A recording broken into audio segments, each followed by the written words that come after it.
Salut à tous, bienvenue chez la Maison Reptile. Aujourd'hui, on est chez Pierre. Je suis venu faire un stage CDC. Pour ceux qui nous suivent sur d'autres réseaux, j'en ai déjà fait un il y a un an et demi, je crois. Je suis revenu parce qu'il a énormément d'espèces, d'autres qui sont arrivées. Et il a surtout des espèces que je vais demander. Pour ceux qui suivent, vous allez voir. Donc, on va en profiter pour faire une petite visite. Dans la vidéo, vous allez voir du serpent venimeux, du lézard venimeux, du gros varan. Il y a aussi un peu de gros serpent. Il y a du scorpion. Il y a beaucoup de tortues. Et surtout, à la fin, on va aller voir ce qu'il y a là-dedans et vous allez voir, il y a des choses très intéressantes comme du paléo. Mais bon, je vais laisser Pierre se présenter et on verra ça après. Bonjour à tous, du coup moi c'est Pierre Balestrière, je suis éleveur maintenant professionnel dans le milieu des reptiles. Du coup pour vous situer un peu mon petit parcours, ça fait depuis maintenant presque 20 ans que je possède des animaux exotiques du style amphibien, lézard, serpent. Je les ai reproduits aussi depuis des années et depuis maintenant pas mal de temps, donc depuis 2018 je suis capacitaire pour certaines espèces qu'on va vous montrer plus ou moins en détail pour les gros types. Mais voilà, je me spécialise quasiment maintenant que sur des animaux soumis au certificat de capacité pour mon plaisir, mais aussi pour le plaisir de mes stagiaires qui viennent à la maison voir un peu ce qui s'y passe. C'est toujours super beau à voir, on voit pas ça partout. Il y a des choses quand même dans les parcs, on voit pas. Vraiment, restez jusqu'à la fin de la vidéo pour voir ça parce que c'est vraiment incroyable. Du coup, on va commencer avec le seul amphibien présent à la maison. Pourtant, dommage pour un capacitaire tout amphibien, mais c'est la grenouille taureau, donc la pixie. La deuxième plus grosse grenouille africaine après la grenouille Goliath. Donc là, en fait, on a deux spécimens présents à la maison. Donc là, celle que vous voyez, c'est la petite femelle qui vient arriver depuis pas longtemps, donc qui est, on va dire, éveillée. Et pour les cycler à la reproduction, je suis en train de faire sécher le mâle. Donc en fait, il rentre juste plus ou moins en léthargie pour son cycle. Donc il se recouvre d'un mucus complet qui va lui permettre de s'enterrer dans la nature pendant presque la moitié de l'année, donc toute la saison sèche. Et à la saison des pluies, du coup, ça va la réveiller. Et c'est là que la période de reproduction commence pour eux. Donc j'espère réussir à reproduire un cycle d'élevage complet avec peut-être au retour de début d'année une reproduction chez cette espèce. Donc là, il m'a juste la femelle à faire endormir qui est arrivée il y a 15 jours à la maison. Là, on se retrouve du coup devant le terrarium de mes Corallus ortulanus, donc boa des jardins. C'est une petite espèce de boïdé arboricole originaire de Guyane. Donc soumise au certificat de capacité dès le premier spécimen. Que dire sur cette petite espèce là? Donc c'est des bois très fins, très longiformes. Du coup, c'est des animaux qui sont habitués à se nourrir d'oiseaux, de petits lézards qui vont pouvoir chasser en hauteur dans les arbres.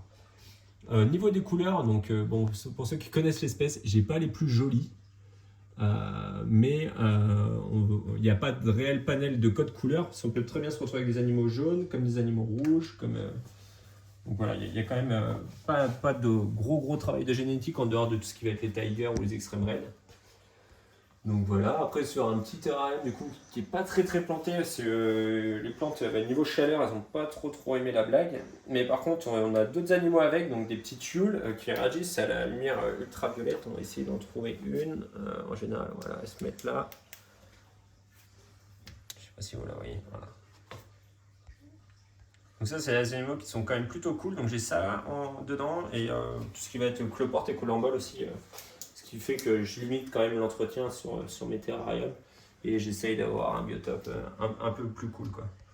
Le seul truc qui manque, ça va vraiment être tout ce qui va être plantes qu'il faut que je leur rajoute. Mais avec leurs points chauds en hauteur, c'est pas des plus évidents à avoir. Nouvelle espèce, une de mes favorites. Petite iguane de Fidji. Une espèce... de la famille des iguanes, du coup très peu répandue encore. Pourquoi? Parce qu'elle est soumise au certificat de capacité dès le premier spécimen, étant donné son statut juridique qui le place en annexe 1 et du coup qui n'est pas en détention libre. Petite espèce d'iguane, donc là il va encore grandir un tout petit peu, mais on va être dans les 70 cm à taille adulte, donc il lui reste vraiment pas grand chose encore à prendre. Un jeune mâle qui est quand même super joli, quoi. Coloration. Il y a des belles couleurs, le bleu et le vert là, qui ressort pas mal à la caméra. Il est vraiment beau. Donc ça, c'est l'éclate.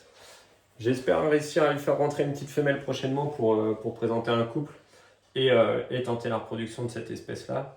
Et voilà, c'est une espèce qui me faisait un peu rêver quand j'étais jeune et j'ai réussi à avoir maintenant à la maison, quoi. Et du coup, qu'est-ce qui t'a donné envie d'avoir des reptiles quand tu étais jeune? Qu'est-ce qui t'a plu tout de suite dans ce monde-là? Bah en fait, c'est l'inconnu, et puis c'est surtout qu'on ne va pas se leurrer, hein,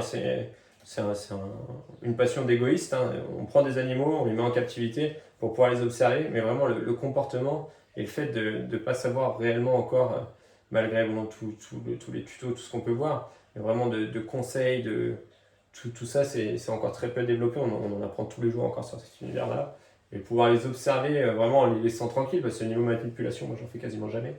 Mais voilà, mon petit plaisir, c'est que je descends, je nourris à la pince, voilà, c'est les petits plaisirs, ouais. Tu les observes.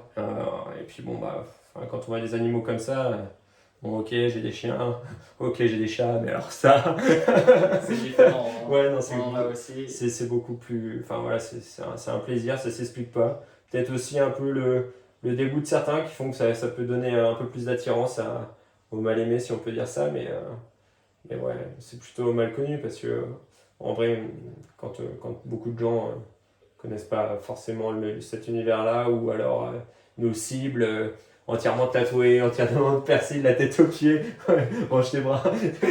Mais ouais, non, voilà, en fait, on a tout, et puis après, le plaisir de pouvoir partager de ça, quoi. Donc c'est Puis ils ont tous des comportements différents, des modes de C'est vie ça, ouais. différents, des couleurs, des morphes. tout selon, bah, enfin, ouais, c'est un univers, puis on peut, quand on y goûte, c'est une drogue, quoi, une addiction.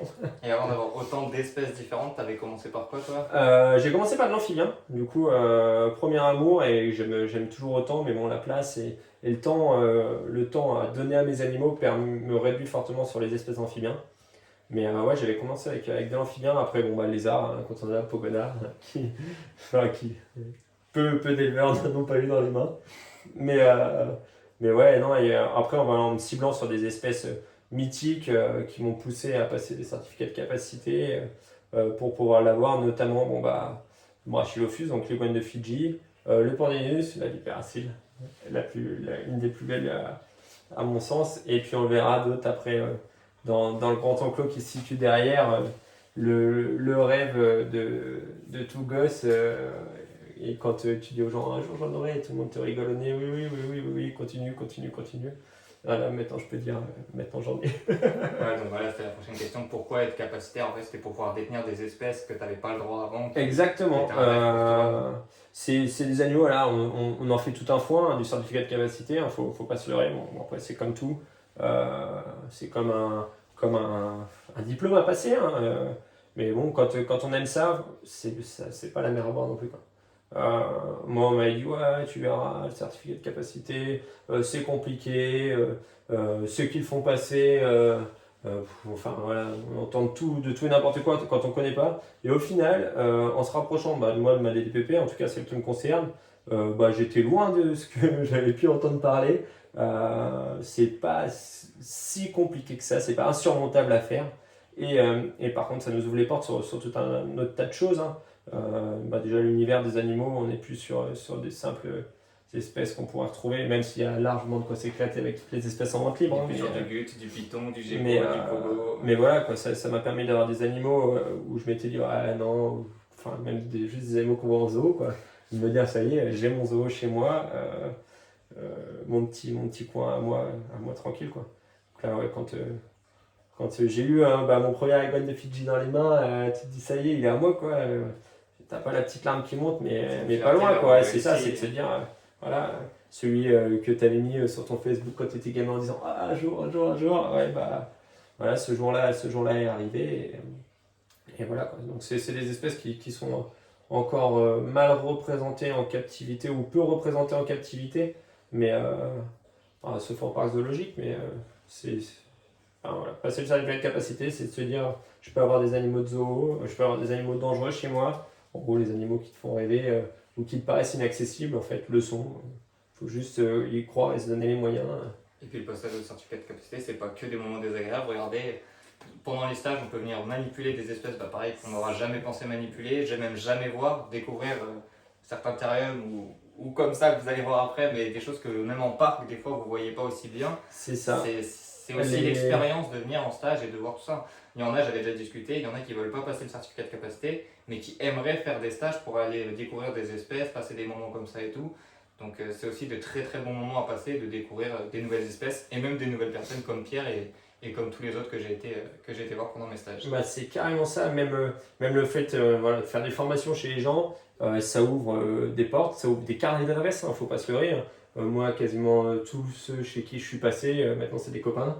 On reste toujours en contact, on a toujours de bons conseils, toujours enfin voilà, on peut avoir, comme on dit, des fois des têtes brûlées dans la terrario. Oui et non, hein, on arrive quand même à se faire des gros carnets d'adresses. Et ce qui facilite, hein, quand à l'heure actuelle, je suis chez un copain, on s'amuse avec de l'alligator. Enfin voilà, c'est des trucs que tu te dis jamais ça peut être possible. Et bah maintenant, ouais, c'est des gens avec qui tu échanges, qui sont de très très bons conseils. Hein. Je possède du thé-jus d'Argentine, donc tu peux même Bismerianae, que j'ai réussi à reproduire, mais que j'aurais jamais réussi à reproduire sans les conseils d'autres éleveurs qui m'ont plus que guidé en fait dans l'acheminement de cette espèce-là. On a tous aussi des choses à continuer à s'apprendre quotidiennement. C'est ça, on fait plein d'erreurs. Hein. Malheureusement, c'est des êtres vivants, donc les erreurs ne pardonnent pas. Mais voilà, quoi, en s'entourant bien, et puis du coup, en allant voir chez les autres comment ça se passe, hein, c'est toujours sympa de se remettre en question. Moi, tout le temps, toutes mes installations, il n'y en a aucune de définitive. Donc, ça avait déjà bien changé on depuis est l'année dernière où je suis venu. tout le temps en train de modifier, hein, même quand on a des structures qu'on ne peut plus bouger, on va se remettre en question sur de l'éclairage, sur du chauffage, sur l'équipement, sur un décor, sur un univers. Il y a vraiment plein de choses à apprendre chez tout le monde. Un nouveau substrat, c'est ça. Substrat, des techniques de manipulation, hein, faut pas se leurrer. Hein. On va dire personne n'est parfait, tout le monde a à apprendre et tout le monde a à prendre un petit bout de chez chacun, quoi.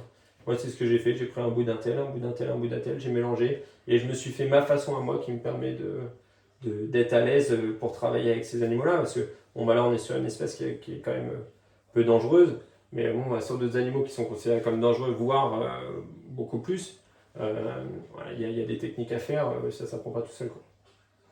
Voilà, donc petit message très important, mais qui est toujours cool. Et puis on va passer au prochain reptile.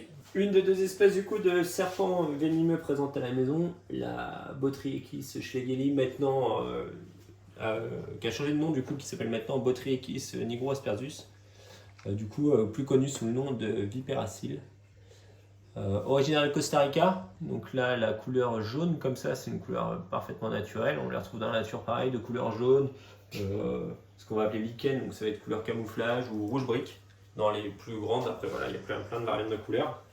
Donc une espèce de la famille des crotales, arboricole, qui est quand même très très très bien répandue en terrario et qui s'élève du coup plutôt facilement, même si les petits, on le verra peut-être après, mais sont vraiment tout petits à la naissance et du coup peuvent demander des soins plutôt particuliers.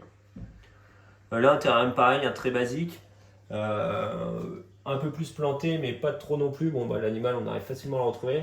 Petite particularité, du coup, c'est que celui-là, il comporte 2 tuiles, mais beaucoup plus grosses. Donc là, j'ai un couple de gigas avec, qui normalement a dû se reproduire ou devrait se reproduire, je l'espère, assez prochainement. Donc là, ouais, son enrouteur caché profite, pareil, du plafond chauffant pour venir se réchauffer.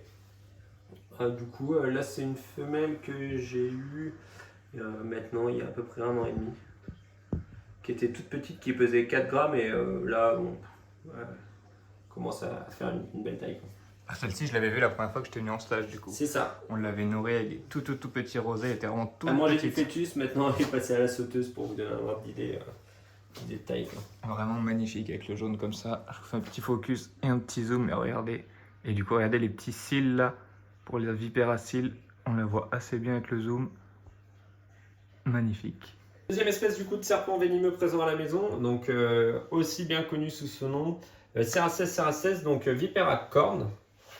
Pour le coup, on arrive à l'apercevoir, elle est bien enfouie dans le sable, même si cette espèce-là a tendance à laisser toujours la tête comme ça dépassée, contrairement à une de ses cousines, Cerastes vipera, qui aura tendance à s'enterrer complète. Donc là, on est sur une espèce complètement désertique. Vous pouvez regarder, si on fait un gros plan du terrarium, il y a 0 point d'eau. Cette espèce-là va s'hydrater juste avec ses proies. Donc là, on est sur une petite femelle qui a 1 an maintenant. Donc vraiment, là, elle peut paraître énorme, mais c'est vraiment une crevette. Qui remplace du coup la grosse femelle que tu avais vue en vidéo que tu avais fait à la maison l'année dernière, que j'ai perdue suite à une infection respiratoire. Donc c'est le jeu et on apprend de nos erreurs, un terrain un peu trop humide et ça ne l'avait pas du tout fait pour cette espèce-là. Donc là, on est sur du lézard venimeux, réellement venimeux. Donc le cousin du plus connu Monstrogilla, donc le lézard perlier, Eloderma auridum auridum. Là, c'est un petit qui est né fin d'année, qui n'a pas si longtemps que ça, qui n'a même pas 1 an. Du coup, voilà, donc petit terrarium, setup assez désertique quand même si on a tendance quand même à leur mettre un petit côté humide pour faciliter leur mue, tout ça. Donc là, on est sur un lézard qui est 100% carnivore. Et franchement, c'est l'éclate comme bestiole. C'était une espèce que je voulais depuis des années et d'avoir réussi à en avoir maintenant, bon, c'est un truc qui est quand même super cool. On le verra plus tard avec l'autre qui est plus grosse, qui a 2 ans de plus qu'elle. Mais ouais, le comportement fait que c'est une espèce. Quand on a ça, limite, on pourrait dire les autres lézards, c'est bon, quoi. C'est assez particulier. C'est originaire du Mexique. Et niveau envenimation, on ne va pas en mourir, mais c'est très très très douloureux. Pour connaître des gens qui se sont fait mordre par cette espèce-là, voilà, ça équivaut à se prendre des coups de marteau sur une main pendant 24-48 heures. Quoi. Ça donne pas envie. Ouais, avec des grosses chutes de glycémie. Le venin de l'oléoderme sert à faire un traitement pour le diabète. Là, celle-là, on la sortira tout à l'heure. On va regarder un peu plus gros. On vous la ressortira. C'était pour vous montrer à peu près la taille quand on en parle. Là, il y a 2 ans d'écart entre les deux. C'est les mêmes parents à 2 ans de différence. Un lézard qui pourrait peut-être un jour arriver à la maison, mais il faudra beaucoup de place. On vous en parlera quand on sera avec la grosse, mais ça demande quand même pas mal de place. Donc là, on est avec l'Eloderme. On vous a dit qu'il y avait plus gros que celui de tout à l'heure. Regardez, il est quand même bien loin. C'est ça, mais il est encore loin d'être à taille adulte. Là, cette normalement petite femelle a 2 ans, 2 ans et demi maintenant. C'est une espèce à taille adulte qui va faire dans les 90 cm. On en est encore loin, là, elle doit être à peu près dans les 60. Donc ça reste des animaux qui sont quand même relativement imposants. Donc là, on va dire la taille minimum que je leur fournis actuellement, c'est un terrain de 150 cm par 70 de profondeur pour cet individu-là. Regardez déjà, elle a déjà une belle taille. Ouais, comme je vous dis, il y a la queue qui est cachée par mon poignet. C'est ça, on est quand même sur une espèce relativement assez, on va dire, facile d'élevage. Étant donné que c'est un animal qui est relativement pâteau. On va avoir même tendance à faire un peu trop de zèle avec cette espèce-là. Donc à prendre trop la confiance et c'est à ce moment-là où en général une morsure peut arriver. Donc toujours rester bien en sécurité. Voilà, il existe 3 méthodes assez simples pour les manipuler sans réel danger, dont une de mes préférées, celle qu'Alexis est en train de faire, qui est à mon sens la moins contraignante pour cette espèce-là. Parce qu'on n'y va pas avec les mains, hein. Comme vous avez dit, avec la morsure, ça fait de sacrés dégâts. C'est la salive surtout qui... Alors la salive, voyons, c'est vraiment des glandes à venin du coup qui diffusent... en fait, le venin est acheminé par les gencives. Donc là, on n'est pas sur une espèce comme certains serpents qui vont mordre avec des crochets. On est plutôt sur une morsure dite par mastication. Et du coup, où il faut morsure, pression des gencives pour avoir une envenimation et une plaie. Donc là, on va faire très attention. Donc voilà, donc on va la remettre dans son terrarium, mais super lézard, mais qui demande du coup beaucoup de place parce qu'elle grandit quand même beaucoup. Et qui est surtout soumis à capacité. Je vous la remonte un peu plus près. Voilà, à vous d'y en voir. Là, on va passer sur une espèce dont je vous dis souvent que je la veux. Ça sera le Pandinus imperator. Donc là, assez grand terrain, mais Pierre va vous montrer comment le retrouver assez facilement. L'avantage chez les scorpions, du coup, c'est qu'ils réagissent à la lumière ultraviolette, un peu comme la gueule qu'on a pu voir. Et là, du coup, en général, sa petite cachette, je sais pas si je vais être pile dessus. Là, on doit en Là, vous voir un voyez, petit bout. on voit quelque chose de bleu là. C'est ça. Donc, en fait, là, c'est sa cachette. En général, il a tendance à tout le temps rester sous cette zone-là, malgré que son point chaud soit de l'autre côté. Donc là, on va l'enlever de sa cachette et on va vous le sortir pour vous le montrer d'un peu plus près. Donc là, on vous l'a sorti. J'en avais déjà vu du coup au premier stage, mais il était un peu plus petit. Là, il est quand même bien plus gros. Du coup, Pandinus imperator, scorpion empereur, donc c'est un scorpion d'origine africaine. Celui qu'on avait tendance à voir il y a quelques années un peu partout, maintenant qui a été remplacé par un de ses cousins asiatiques. Mais ça reste quand même le plus mythique des scorpions. Et on va dire un des plus faciles en maintien quand même, dû à sa dangerosité d'envenimation très faible.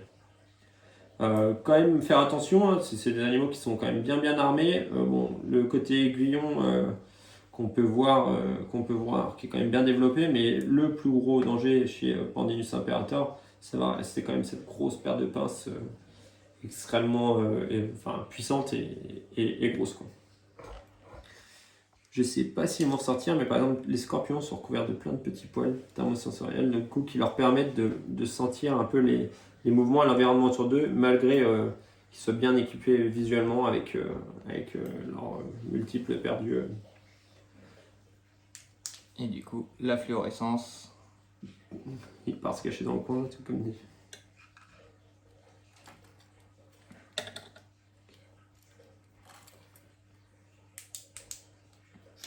Et comme on pouvait voir tout à l'heure dans le terrarium, les scorpions, l'exosquelette du scorpion réagit à la lumière ultraviolette, donc rien de plus facile pour chasser un scorpion.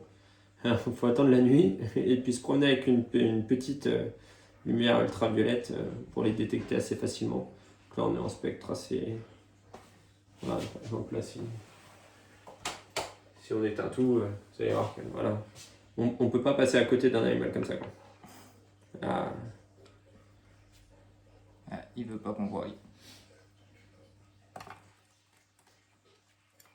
Voilà, si vous aviez jamais vu un scorpion comme ça, bon, ils sont pas tout bleus de base. Hein. Donc là on est sur le côté un peu, on va dire, nursery, avec là une Botrytis schlegeli, donc on va pouvoir le voir, qui est vraiment toute petite, donc c'est ce qu'on disait tout à l'heure, hein, les complications en fait de ces animaux là, c'est surtout sur la partie juvénile, où du coup au moment du nourrissage, qui va être un peu plus compliqué, c'est là on a des animaux qui n'arrivent même pas à manger des proies de grosse taille, hein. Donc même un fœtus de souris ça peut être trop gros. En général, là, j'ai tendance à leur donner des cuisses pour les booster un petit peu, voire des fœtus de souris pygmée qui restent de petite taille. Donc là, voilà, ça peut être une petite difficulté pour certains sur cette espèce-là, mais une fois qu'on a réussi à bien les faire démarrer, le plaisir est encore plus impressionnant. Et à côté, du coup, on a une vipère à cornes. Elle sent plus, il y a moins de risque que ça saute. Donc là, pareil, qui est née cette année, hein, qui est vraiment toute petite. Et là, pour le coup, c'est une espèce qui est réputée pour avoir des difficultés à manger seule. Donc là, on est obligé de leur prodiguer un semi-gavage. Donc on les aide pour les démarrer, parce que sinon on aurait trop de pertes dessus, quoi. Et du coup, comparé à la grande, tu lui mets quand même un petit pack d'eau. Ouais, toujours un petit pack d'eau, mais c'est du coup, qui dit plus petit, dit plus vite sujet à déshydratation. Donc je préfère qu'elle ait un tout petit bouchon d'eau qui ne reste pas. En fait, je lui laisse 2 jours. Voilà, à peu près cette gamelle d'eau 2 jours dans la semaine. Et après, elle repart en sec complet pour éviter tous les problèmes d'infection respiratoire haute. Et après, un fait que certains ne savent pas, que je savais pas forcément, c'est que les cornes, tu me disais, elles ne sont pas dures. Hein, c'est ça, c'est tout mou. Donc là, je sais pas si on va pouvoir le voir, mais c'est vraiment une excroissance qui est complètement belle. Un peu comme l'appendice de la Goniosoma boulangerie, que certains Ouais, pensaient c'est ça, que c'était exactement dur. pareil. En fait, c'est tout mou, comme pour les cornes. Et là, on a déjà des assez grandes. Hein. Alors, pas trop s'approcher. Hein. Là, j'ai le zoom, hein. Vous inquiétez pas, je suis pas aussi près. Et magnifique. Regardez comment je suis très loin quand même. Donc là, on se retrouve sur une deuxième espèce dont je vous ai déjà beaucoup parlé. Hein. J'en ai énormément envie. C'est un de mes rêves à la maison.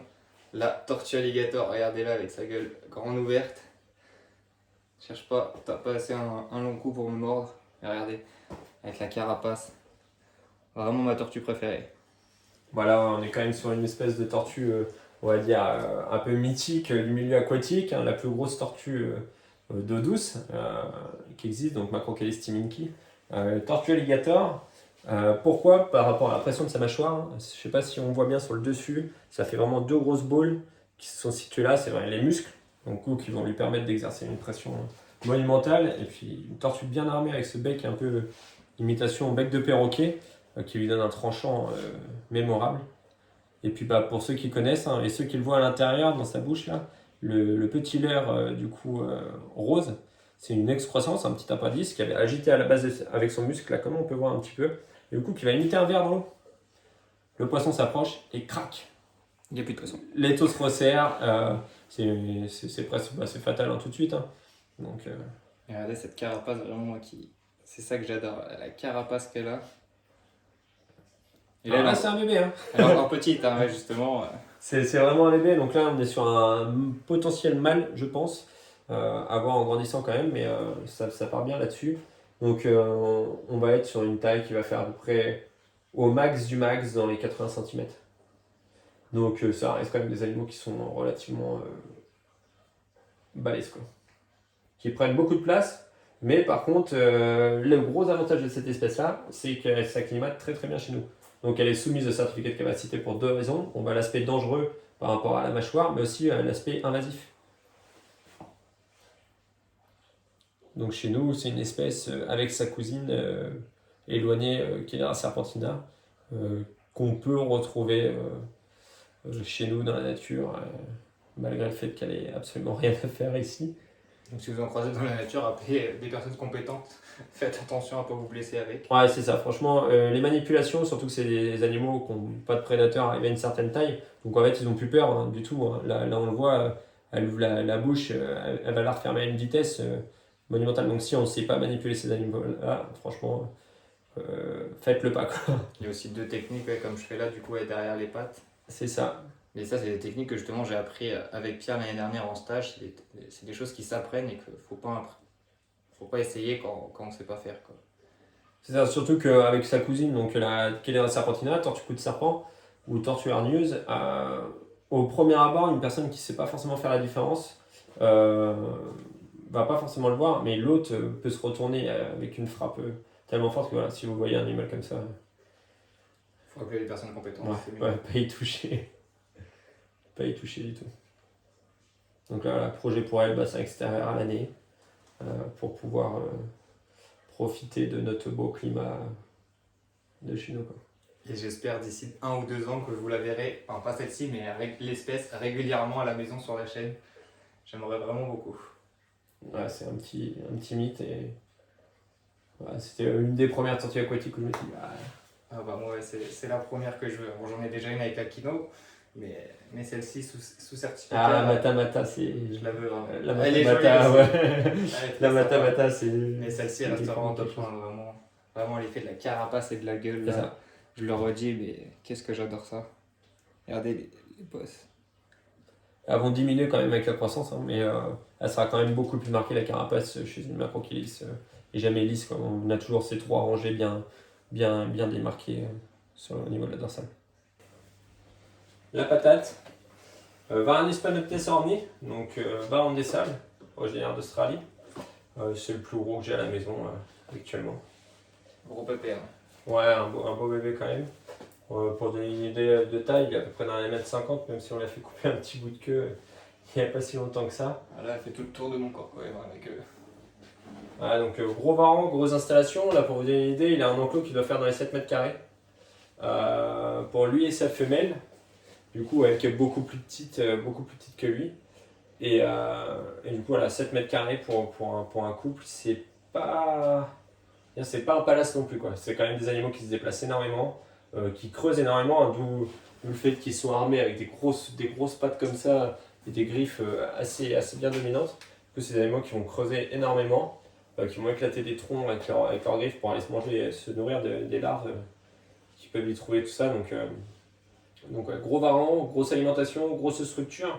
Gros poids. Un gros poids. Il pèse son poids. Donc des fois c'est des animaux, c'est ça, on va dire ouais c'est trop cool et tout, je veux un gros varan, je veux un kumingi, je veux un panotès, pourquoi pas un komodo, j'en sais rien. Ok, bien prendre en considération le temps à passer avec les animaux et le budget structure. Là on est quand même sur des animaux qui mangent énormément. Du coup voilà, c'est des choses à pas oublier non plus quoi. Ah, les grosses installations, beaucoup de nourriture, c'est des animaux qui coûtent cher. Hein. Mais quand même très très plaisant. Oh, oui. Surtout du varan comme ça. Faire des manips au gros varanidé avec un panoptès comme ça qui est relativement cool pour son espèce. C'est toujours plaisant quoi. Top, en tout cas, oui. Il y aura aussi du varan un jour, j'espère, à la maison, mais bon, dans quelques années, il faudra justement, à la maison, on n'a pas des assez grosses installations pour pouvoir accueillir du varan comme ça. Il passe même pas au téléphone, je vais le reculer. Et il fait pas loin de ma taille, hein, et je fais 1m80. Donc ouais, avec le bout de la queue, il doit faire peut-être dans les 1,60 à 70. Hein, je l'avais mesuré avant qu'on lui coupe un petit bout de queue, on était dans 1m65. Ouais. Du coup, non, je pense que là maintenant on doit être à peu près dans les 1m50, 1m55 peut-être. Ah ou alors c'est moi qui ai rétréci. Hein. Mais non, vous voyez, vraiment très très gros, grosses installations. Il faut faire attention aux morsures hein, surtout.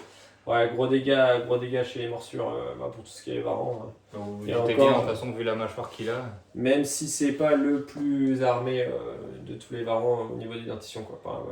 À côté du Salvadori, des crocodiles, on est loin d'avoir des dents de 3 cm, mais. En tout cas, super varan. Et du coup, parle-nous un peu de Folie Reptile, de ton entreprise et tout ça. Donc, mon entreprise, elle a été créée il y a de ça maintenant 4 ans, je sais plus trop. Dans un but tout simple, hein, c'est faire faire découvrir ma passion à travers l'élevage, parce que je reproduis quand même quelques espèces d'animaux. Donc pour me faciliter et puis pour rentrer dans les clous légalement, j'ai souhaité devenir professionnel. Après, j'en vis vraiment pas du tout. Hein, à côté de ça, je suis carreleur. Je suis pas. C'est une passion du coup qui me font m'éclater avec ce que je fais quoi. Et l'autre côté de Folie Reptile aussi, donc c'est le côté reproduction des animaux que je possède, mais aussi le côté formation et intervention. Donc intervention, ça peut être en école animalière comme je vais régulièrement, ou alors pourquoi pas chez les pompiers pour faire des formations, dans d'autres sociétés privées, mais également aussi après pour les stagiaires qui souhaitent passer un certificat de capacité. Donc voilà, j'ai quand même un large choix d'espèces. Alors après, si vous faites du spécifique, il ne faudra pas venir chez moi. Mais voilà, j'offre quand même un truc assez large au niveau des espèces, que ce soit gros varanidés, gros boïdés, enfin voilà, première approche venimeux, et j'en passe quand même pas mal. Mais voilà, je propose ce service-là qui est quand même loin d'être décevant, où est aussi l'accompagnement au montage du dossier, qui peut paraître très pénible, mais voilà, qui se surmonte assez facilement. Donc si ça vous intéresse de venir voir cette pièce avec ses installations de ouf et surtout ces superbes espèces, hein, du venimeux, que ce soit en lézard, en serpent, du gros varan, il y a vraiment pas mal de choses à faire, donc n'hésitez pas à le contacter hein, pour toute demande de stage.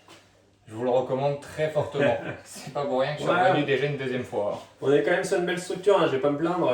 Ma pièce, moi je la trouve déjà trop petite, mais on est quand même à 54 mètres carrés. Tout trop petit. Voilà, 54 mètres carrés d'élevage intérieur, sachant qu'après on a tout ce qui est parc extérieur pour les tortues, donc que ce soit les sulcata, les bassins qui est dans la Serpentina, ou alors tout ce qui va être pour les tortues aquatiques, ou les autres tortues terrestres. Voilà, donc j'ai une grosse partie en extérieur, mais vraiment la pièce maîtresse se situe ici. Et encore là on voit pas tout, c'est là vous voyez que l'arrière de ma pièce, vous êtes à peu près pour donner une idée à la moitié de ce qu'elle représente, avec toute la structure du coup pour les téjus et les panotès, la pièce de quarantaine, tout ça enfin. Et puis justement tu parles de téjus, mais on montre pas toutes les espèces qu'il a dans sa pièce aujourd'hui dans cette vidéo. Hein. Les téjus sont en train de se reposer, il y a plein d'autres espèces, on ne montrera pas tout. Si vous voulez tout voir, il faut venir en direct justement. Mais non, super de venir ici, donc surtout n'hésitez pas. Et après 5 minutes de l'avoir porté, même 6 minutes, j'ai un peu mal au bras moi, donc il va retourner dans son parc et on va passer au prochain. T'es lourd, Pépé. Et là on arrive avec la partie finale, vous allez voir, il y a beaucoup de choses à l'intérieur, de vraiment très beau. On va commencer avec un bassin où vous allez pouvoir percevoir pas mal de poissons Pas mal de tortues et surtout regardez-moi là-bas, un magnifique paléo. Pas mal de plantes. Je sais pas si on les verra. Si tiens, j'en vois juste 2 ici. Il y a des Felzuma grandis à l'intérieur. Là vous allez voir quelques tortues. Et là, un terra avec un iguane à l'intérieur. Vraiment un truc vraiment magnifique qu'on voit rarement. En tout cas chez les particuliers, je pense qu'on voit presque pas. Certains zoos, mais magnifique. Et puis on va en parler un petit peu plus précisément avec Pierre. Nous voilà installés du coup dans mon petit jardin de paradis. Alors, on est sur un enclos qui fait 12 mètres carrés. Donc on est quand même sur un beau volume avec 4000 litres d'eau. Du coup pour la petite espèce qu'on peut voir au bout là-bas, donc Paleosuchus palfebrosus, Caïman de Cuvier, la plus petite espèce de crocodilien, mais un rêve d'enfant que j'ai pu réaliser grâce à ce certificat et ces autorisations-là. Alors voilà, on est sur une espèce, faut pas se leurrer, hein, qui fait beaucoup rêver, qui demande quand même des installations très conséquentes. Hein. J'ai vu malheureusement beaucoup de personnes les maintenir. Alors attention, je dis pas qu'on est sur la meilleure install, mais voilà, en termes de volume, un bon truc. Hein. Il y a certaines personnes qui peuvent les passer dans 3-4 mètres carrés. Environ, c'est une espèce qui fait 1,50 m. Et 1,50 m, voilà, moi je vois, elle exploite vraiment toute la surface de l'enclos. Mais bon, de 12 mètres carrés pour juste une femelle, ça aurait été dommage. Du coup, je voulais recréer un petit biotope assez sympa. Alors là, on est vraiment au tout début du projet, hein, parce que les plantes sont installées, donc elles sont en train de s'adapter, elles font des carences, tout ça, donc on adapte le matériel aussi. J'ai tout ce qui va être une grosse partie éclairage qui va arriver prochainement pour toutes les plantes. Et voilà, donc j'ai voulu mélanger un peu plusieurs espèces en gardant ce biotope un peu guyanais. Donc une de mes petites favorites au niveau des tortues. C'est que j'ai pris juste avant. Les tortues charbonnières. Donc du coup, une espèce qui vient de Guyane, hein, du coup, une tortue forestière qui s'éclate quand même plutôt bien dans cet enclos-là. J'ai pu remarquer, contrairement à toute la partie, tout leur passage en extérieur, un meilleur taux de réussite avec elle en intérieur. Pourquoi? Parce qu'en extérieur, elle ne se reposait pas du tout. J'ai vu 0 accouplement. Une fois rentré dans cet enclos-là, au bout de à peu près 10 jours, les mâles ont commencé à courtiser les femelles. Donc je suis sur un ratio ici de 3 femelles pour 2 mâles. Donc qui est assez sympa, assez plaisant. Mais bon, bah, ça occupe que la partie basse. Et là, on occupe une partie de la partie aquatique. Et du coup, en d'autres petits animaux que j'ai pu lâcher ici, on va pouvoir les voir si tu tournes juste là. Voilà, j'ai un groupe de Felzuma grandis. Alors, on n'est pas du tout sur le même biotope, mais le problème qu'il y a, c'est que je voulais quand même des animaux qu'on pouvait voir. Si vous vous doutez bien, les lâcher dans 12 mètres carrés, une fois que ce sera un peu végétalisé, ce sera compliqué. Que là, l'avantage, c'est que c'est des animaux qui ont grandi en terrarium beaucoup plus petits, et du coup, que j'ai habitué à nourrir à la pince. Donc là, en fait, si on rentre avec une boîte de verre, on se retrouve, on a les grandes disques qui nous courent dessus. Ouais, ils arrivent. Et c'est du coup plutôt associé dedans parce que ça permet de garder un contrôle quand même sur des animaux par rapport à quand on va les lâcher dans une pièce. Donc là, on peut observer 2 femelles et j'ai un mâle qui est un peu plus grand qui se promène, je sais pas trop. Donc on verra si un jour on arrive à avoir de la reproduction. Donc là, on est voilà, sur une partie terrestre et l'autre petite particularité de la partie aquatique. Je me suis mouillé pour vous. Voilà, ça vous la connaissez, on en a aussi à la maison, des petites Kinosternen. Donc il y en a plusieurs de tailles différentes. C'est ça, j'ai un groupe de Kinosternen pour occuper la partie aquatique avec des poissons, avec tout ça. Mais bon, après, le gros avantage aussi de ce bassin-là, c'est que ça m'a permis de rentrer les tortues qui ne pouvaient pas passer l'hiver dehors en intérieur, en leur fournissant quand même un volume assez conséquent, parce que voilà, on est quand même sur 6 mètres carrés d'eau, qui représente quand même plutôt bien pour cette espèce-là. Deuxième un petit peu plus petite. Celle-là, elle fait un peu plus la taille que celle qu'on a déjà à la maison. Ouais, et il y en a des encore plus grosses. Et t'en as même une qui est un peu plus spéciale que les autres. Ah ouais, celle-là, ma petite préférée chez moi. Je vais en remettre une dans l'eau et vous allez voir. Celle-ci là, regardez par rapport à celle-ci, la différence. Donc là, on est sur un sujet hypomélanistique. On peut voir hein, au niveau des colorations, et encore c'est vraiment flagrant quand elle se met à sortir sa tête complète. Donc on est sur un spécimen qui a une dépigmentation enfin, moins de mélamine, du coup, la pigmentation noire. Donc ça c'est cool, on en voit très très peu. Il y en a une qui est jaloux, on parle pas d'elle. Ah ouais. Bah, il y a plusieurs espèces de tortues aquatiques, donc dans les plus connues, Pelomedusa. Elle c'est pareil, c'est un couple du coup que je possède, qui passe juste du coup la partie hivernale ici et qui sera remis dehors au beau jour. Et après il y a encore une autre grosse mémère, mais qui est du continent asiatique. Donc Moramis simensis, anciennement Ocalia simensis.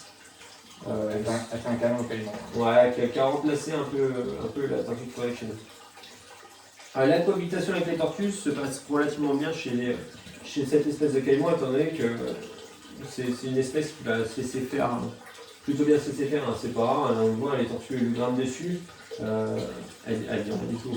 Ouais, tout à l'heure il y avait même une petite quino sur son dos carrément. Elle se posait sur son dos et elle se reposait, puis là il y a Mathieu qui sont juste à côté de ça. Si elle veut, là elle se fait son repas. Ah bah sans problème, mais du coup elle est pas habituée à ça, et puis là maintenant j'ai réussi à faire un travail assez cool avec elle, du coup elle vient manger à la pince, ce qui est plutôt plaisant. Quoi. Et voilà, c'est des animaux pur et dur d'observation.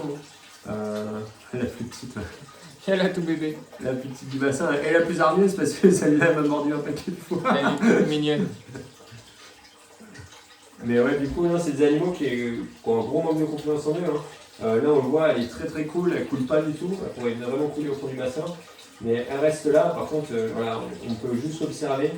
Je manipule pas cette espèce-là. Pourquoi manipulation, ça se fait plutôt bien, hein, c'est-à-dire une personne comme moi arrive facilement à la maîtriser. Le seul problème, c'est qu'on est obligé de faire une contention. Animal stress, et il a mis, cette femelle-là a mis presque 2 mois à revenir manger à la pince, après avoir eu une contention. Donc, je préfère la laisser tranquille et m'éclater avec elle sur l'observation pure et dure. Vraiment en cas de gros besoins spécifiques. Ouais, c'est vraiment besoin vétérinaire ou autre, mais voilà, on évite. C'est surtout que c'est une espèce qui provient d'un parc, qui n'a pas été habituée du coup à être manipulée. Donc voilà, c'est vraiment juste sur un plaisir pur et dur. En tout cas, c'est vraiment incroyable. Hein. Cette espèce de cohabitation vraiment avec plein d'espèces. Le bassin, je vous referai un plan, je pense, après, mais avec plein de poissons, de tortues différentes. Le caïman, c'est vraiment incroyable, de plus en plus de plantes. Tu t'as dit que tu allais en remettre d'autres, tu allais mettre des spots pour que les plantes vivent encore mieux et viennent envahir tout l'espace. Non, vraiment, c'est vraiment trop beau. Si un jour je pouvais avoir un truc comme ça chez moi, je serais vraiment trop content, mais il va falloir plusieurs années. Rien que déjà pour avoir peut-être la chance un jour d'avoir du paléo à la maison, c'est pas pour tout de suite. Ouais, ça n'a pas été l'espèce la plus évidente à avoir. Parce que bon, faut pas se leurrer, hein, ça reste du crocodilien. Avoir du crocodilien chez soi, c'est pas banal. Et ça peut freiner beaucoup de choses. Et puis pareil, le manque de personnes, on va dire, qui pratiquent les formations sur cette espèce-là. C'est pour toute espèce que vous allez demander en certificat de capacité, il va falloir justifier des heures de formation avec cette espèce-là. Voilà, comme je vous ai expliqué, vu que c'est des animaux qui stressent énormément, moi le premier, mes stagiaires ne manipulent pas ce spécimen-là. Ça reste mon plaisir pur et dur à moi. Donc voilà. Après, je sais que certains, comme Planète Exotica par exemple, avec ReptiCF, pratique des formations sur les crocodiles. Donc à ce compte-là, allez plutôt vous rapprocher d'eux, mais voilà. Si c'est cette espèce-là que vous voulez, ce ne sera pas la peine de venir à la maison. La quinoa essaie de manger le crochet rouge. Et là, il y a toutes les tortues qui sont à côté. Ils pensent peut-être qu'on va leur donner à manger. Ouais, elles sont pas farouches du tout. Mais... Non, même des installations comme ça, vous les verrez rarement, même en parc, comme ça, chez les particuliers, encore moins. En parc zoologique, on va dire si quand même, parce qu'on est il y en a peu qui en ont. Ouais, tous les parcs zoologiques ont du paléo avec des parcs. Ouais, exactement, mais nous en particulier, c'est sûr que déjà il faut pouvoir avoir 12 mètres carrés à donner à une espèce. Donc maintenant, je vais réussir à en faire profiter un peu plus. Mais voilà, quoi, on va dire, c'est une structure minimum pour cette espèce-là. Et du coup, pour finir cette vidéo, t'es pas seulement capacitaire, t'as pas non plus seulement ton entreprise pour les reptiles, t'es aussi président d'une association. C'est ça, donc l'association Tarymphilie Centre, qui est une association à but non lucratif. Le seul plaisir de celle-ci, c'est de se retrouver entre passionnés. Donc là maintenant on compte 28 membres, si je ne dis pas de bêtises. Je m'amuse avec la tortue en même temps. On compte 28 membres dans l'association, dont 6 capacitaires. Donc ce qui permet aussi de se donner arrête de Fabius, de se donner un carnet d'adresse encore supplémentaire.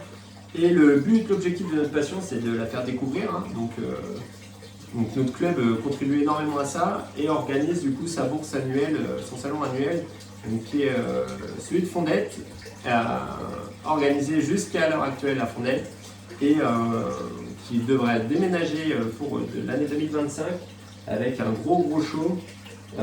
J'ai fait de l'enrichissement à la tortue, j'ai réussi à la faire grimper sur un bout de bois. Ça c'est fort. Et du coup, gros salon en 2025, pourquoi? Parce que du coup, on passe sur 2 jours, 2 jours complets. Et l'autre partie, c'est que du coup, on augmente énormément la salle. Pour donner un ordre d'idée, on va passer sur 1500 mètres carrés avec une grosse partie exposition. Donc, par exemple, si vous voulez voir des animaux comme ça, ou comme la tortue alligator sur une bourse, alors pas en vente, attention, mais juste en présentation, en exposition, n'hésitez pas à venir à Fondette début novembre 2025. Et à suivre un peu l'actualité sur nos réseaux. On va essayer de préparer quand même quelque chose qui devrait être à la hauteur de la petite réputation qu'on commence à se faire. Du coup, petit à petit, ça ouais, petit à petit, c'est ça. Alors, on était sur une 5e édition. Mais voilà, on a un bon groupe de copains, on est un bon groupe d'adhérents. Donc franchement, on arrive à faire des choses assez sympas et vraiment sur un large choix d'espèces. Là, cette année, on a fait juste une petite exposition avec les animaux présents chez les membres. On est arrivé à 40 espèces. Voilà quoi, c'est... tout le monde ne voit pas de la vipère, du crotal, en exposition, de l'anaconda. Voilà. On va pouvoir en faire un truc assez cool. Du coup, région de Tours, il est plein milieu de la France, donc il n'y a pas d'excuse de c'est trop loin. Il n'y a pas tout le sud, tout le nord, c'est vraiment. Là, on est vraiment pile au milieu, donc on ne peut pas faire mieux que ça. Donc il ne faudra pas hésiter à venir nous voir. On essaiera de vous présenter un peu tous nos sponsors et tout au fur et à mesure sur notre chaîne, sur nos réseaux Philly Centre. Et puis de toute façon, nous du coup, normalement on y participera, on viendra, on sera présent.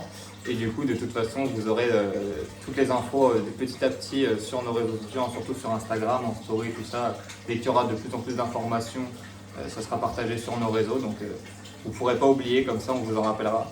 Là, vous voyez le trépied et la caméra qui bouge. Et tout à l'heure, vous me voyez regarder en bas depuis tout à l'heure. C'est parce que j'ai les charbonnières qui mangent les chaussures. Et là, j'en ai une qui est en train de manger la chaussure en grimpant sur le trépied. Donc, je ne sais pas ce que mes chaussures ont, mais j'en avais une sur chaque pied pendant que Pierre parlait de terrario Philly Centre. Donc, c'est pour ça que je regardais au sol. Mais non, ouais, super beau, c'était qui augmente du coup d'année en année, qui évolue, là qui passe sur 2 jours, ce qui est vraiment important. Ouais, parce avec la demande qu'on a eue. Ah bah oui, plus ça grandit, plus ça va avoir de demande. Et surtout, de 500 à x3 à 1500 mètres carrés, ce qui est quand encore même plus d'exposants, encore plus de présentations, un gros faire. Donc, il y avait un rêve de gosse qui était là et un autre rêve de plus grand gosse, c'était d'organiser un gros salon. Donc on espère pouvoir y arriver. Et proposer même des ateliers, que ce soit sur la manipulation d'espèces non dangereuses, mais même d'espèces qu'on n'a pas l'habitude de voir. Pour ceux qui ne connaissent pas et qui devraient manipuler pour la première fois un serpent, voir ce que ça donne. Et ça, c'est toujours bien, parce qu'il y en a beaucoup qui achètent des serpents, mais qui n'ont jamais manipulé, qui ne savent pas faire. Là, ils arrivent à la bourse, au mieux d'en acheter un et qui ne savent pas faire, ils pourront sûrement aller voir une présentation et tester la manipulation de serpents, voir l'appréhension qu'ils ont. Et puis si ça va, ils pourront en prendre, mais s'ils voient que finalement ça va pas, au moins ils ne s'achèteront pas et ça va pas être de l'achat pour après s'en séparer 2 mois après parce que ils n'ont pas ouvert le terrarium, ils ne savent pas comment l'aller chercher. Au moins ils pourront voir ça en direct. Il y a plein de choses à savoir. Mais exactement, du coup, on est vraiment là pour en profiter, sensibiliser les gens. C'est pareil. Là, vous pouvez voir toutes les tortues, c'est que des animaux qu'on récupère, on va dire acheter un peu sur un coup de tête. Donc on est là aussi pour éviter ce genre de choses-là. Surtout en bourse, c'est des choses super importantes. Les gens viennent du jour au lendemain en bourse, ils ne savaient pas avant avec quoi ils allaient repartir. S'ils repartent avec 5 serpents et sur un coup de tête, il vaut mieux les sensibiliser avant et qu'ils soient sûrs de leur achat.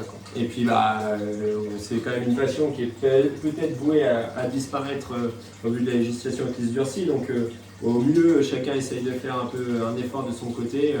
Au plus, on arrivera à maintenir maintenir ce petit lien avec eux plus longtemps, quoi. Ouais, bah, c'est important, c'est ce qu'on essaie de nous faire avec nos réseaux, la Maison Reptile, même plein d'autres personnes sur les réseaux, toi avec ton association, C'est ça. avec Folie Reptile, les stages et tout ça, c'est vraiment un truc qui est important. Et qu'il faut comprendre, un achat d'animal, que ce soit une tortue, un serpent, c'est comme de toute façon un chat, un chien, un cheval, comme je le dis tout le temps à chaque vidéo. Vous m'entendez souvent le dire, mais c'est parce que c'est un truc qu'il faut rabâcher beaucoup. Bah, c'est un animal, il faut en prendre soin, il faut avoir l'argent pour s'en occuper, il faut aller au veto si besoin. Et bah, tout simplement, c'est pas sur un coup de tête pour 1 mois, 2 mois, 2 ans, 3 ans après, s'en séparer. Donc c'est des points très importants. Exactement. Donc, il ne faudra vraiment pas hésiter à venir nous voir, à suivre du coup les actualités, tout ce qui va se faire, tous les jeux qu'on va mettre en place, hein. Là, ça fait quand même 2 ans de suite qu'on arrive à avoir un très gros lot de tombola. Alterarium. Qui a encore été gagné cette année et qui était encore plus gros que celui de l'année passée. Donc, non, faut vraiment pas hésiter. Puis on commence à avoir pas mal de monde qui nous suit, donc c'est vraiment cool. Donc suivez-nous sur Insta, puis, bah, même je mettrai les réseaux de Pierre en description, donc suivez tout ça. Il y a plein d'informations, que ce soit pour tes stages, que ce soit pour la bourse, tout ça. Donc suivez tout ça. Rejoignez-nous aussi nous sur Insta, je partagerai de toute façon Pierre, que ce soit ses stages, la bourse justement. On y sera présent aussi, donc si vous voulez venir nous rencontrer, ça sera à l'occasion. On va pas en faire beaucoup, hein. On est encore Sohan qui est encore jeune, donc cette année on n'avait pas fait de bourse, cette année on n'avait pas pu venir. L'année dernière, il y a 2 ans, on était là en exposant. C'est ça. Cette année on n'avait pas pu venir, avec Sohan c'est compliqué, hein. Mais l'année prochaine on sera là. Donc si vous voulez venir, n'hésitez pas en tout cas. C'est bon, on arrive sur la fin de la vidéo. C'est ça, on a eu exactement. pas mal d'espèces. Il y en a encore plein qu'on n'a pas vu. On ne vous a pas présenté les téjus, on ne vous a pas présenté l'iguane, pas mal de serpents qu'on ne vous a pas Les présenté. tortues qui sont passées en hibernation. Les tortues, il y a la serpentina qui est très grosse. Je vous en mettrai peut-être pendant la vidéo ou à la fin des photos de l'année dernière quand j'étais venu. Là, j'avais pu la manipuler. Et il y a plein d'espèces. Donc pareil, si vous voulez venir en stage, n'hésitez pas. Bah, merci beaucoup à toi Pierre pour le stage et pour m'avoir permis de faire cette vidéo là avec toutes ces Avec espèces. grand plaisir. Juste incroyable, moi c'est vraiment un kiff. Moi aussi ça serait un rêve d'avoir tout ça un jour, hein, vraiment. J'ai déjà une très belle pièce et j'en suis déjà très content. Hein. Mais ouais, on veut toujours plus de toute façon, on veut toujours plus d'espèces, toujours plus de place. Donc bon. Merci à tous d'avoir regardé surtout et puis bah n'hésitez pas à nous rejoindre sur nos réseaux et puis on se dit à la prochaine.